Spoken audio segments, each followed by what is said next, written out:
پھر اسی طرح نبی صلی اللہ علیہ وسلم دن میں 100 بار استغفار کیا کرتے تھے. تو اس لیے ہم سب کو بھی کثرت سے استغفار کرنی چاہیے.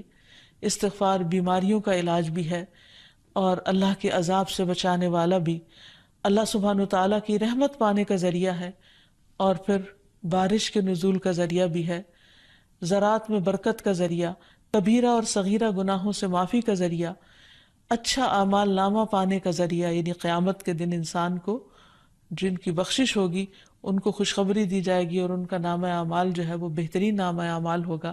پھر جنت میں درجات کی بلندی استغفار کی وجہ سے ہوگی.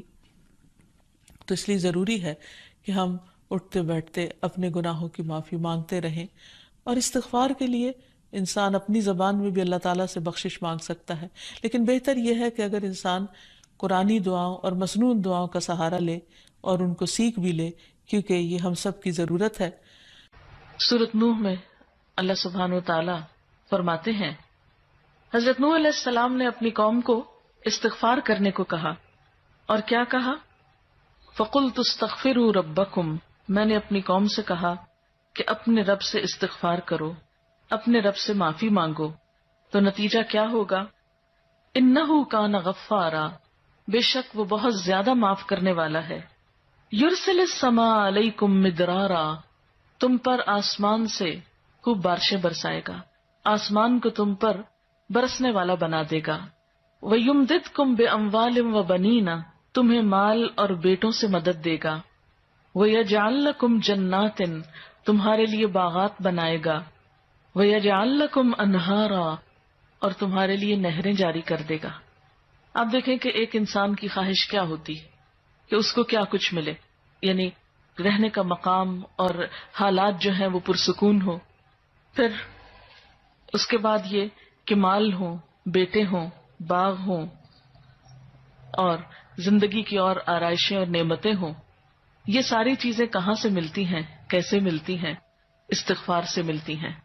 عام طور پر لوگ پریشان ہوتے ہیں، دکھی ہوتے ہیں. مثلا ایک شخص ایک بزرگ کی محفل میں آیا اور اس نے کہا کہ میرے حالات بہت تنگ ہیں، مجھے بہت پریشانی ہے، میرا رزق بہت تنگ ہے، تو آپ مجھے کوئی وظیفہ بتائیے.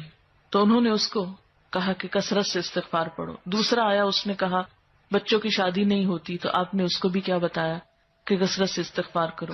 تیسرا آیا تو کہنے لگا کہ بہت قحط سالی ہے، فصلیں اچھی نہیں ہوتی، تو آپ نے اس کو بھی استغفار کا بتایا.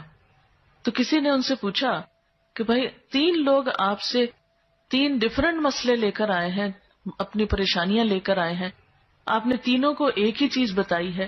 تو اس پر انہوں نے یہی سورۃ نوح کی آیت پڑھ کر سنائی کہ دیکھو یہ قرآن میں اللہ کا وعدہ ہے، اور اللہ کا وعدہ سچا ہے. اللہ تعالیٰ کی بات سے بڑھ کر سچی بات کس کی ہو سکتی ہے؟ ہمارے پڑھنے میں کمی کوتاہی ہو سکتی ہے، لیکن اللہ کی بات میں کوئی شک نہیں. ذالک الکتاب لا ریب فیہ، یہ وہ کتاب ہے جس میں کوئی شک نہیں. لیکن یہ ہے کہ بعض اوقات ہم خود پڑھنے میں کوتاہی کر دیتے ہیں. تو جن کا رشتہ نہ ہو رہا ہو وہ بھی، جن کا ہو چکا ہو اور شادی کے پرابلمز ہو وہ بھی، جن کا ہو چکا اور پھر بچے نہ ہو وہ بھی، ان سب کے لیے ایک ہی وظیفہ ہے، اور وہ کیا ہے؟ استغفار کا. پھر اسی طرح ایک اور جگہ پر ایک اور پیغمبر نے اپنے لوگوں سے کہا وَاسْتَغْفِرُوا رَبَّكُمْ ثُمَّ تُوبُوا إِلَيْهِ إِنَّ رَبِّي رَحِيمٌ وَدُودٌ، اپنے رب سے معافی مانگو اور اس کی طرف پلٹ آؤ، بے شک میرا رب رحیم ہے اور اپنی مخلوق سے بہت محبت رکھتا ہے.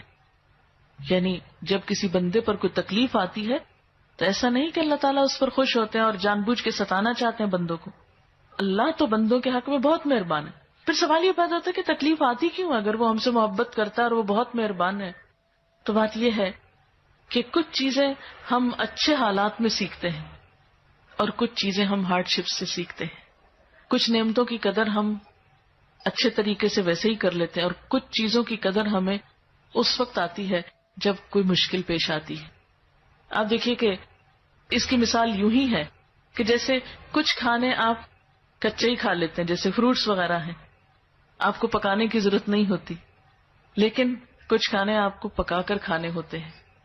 اسی طرح زندگی میں کچھ حالات ایسے ہوتے ہیں کہ جن میں آپ آرام سے سیکھ جاتے ہیں، یا کچھ باتیں آپ کو بغیر کسی مشکل کے سمجھ میں آ جاتی ہیں، لیکن کچھ باتیں آپ کو مشکل آنے پر سمجھ آتی ہیں. اور جس طرح انسان پختہ اور میچیور ہوتا ہے مشکلات میں، آپ نے دیکھا ہوگا کہ جو بچے ہارڈ شپس میں پلتے ہیں وہ بڑے ہو کر ان میں اسٹیمنا زیادہ ہوتا ہے، لیکن جو بچے بہت نعمتوں میں اور نازوں میں پلتے ہیں وہ اتنے بہادر اور اتنے ہمت والے نہیں ہوتے.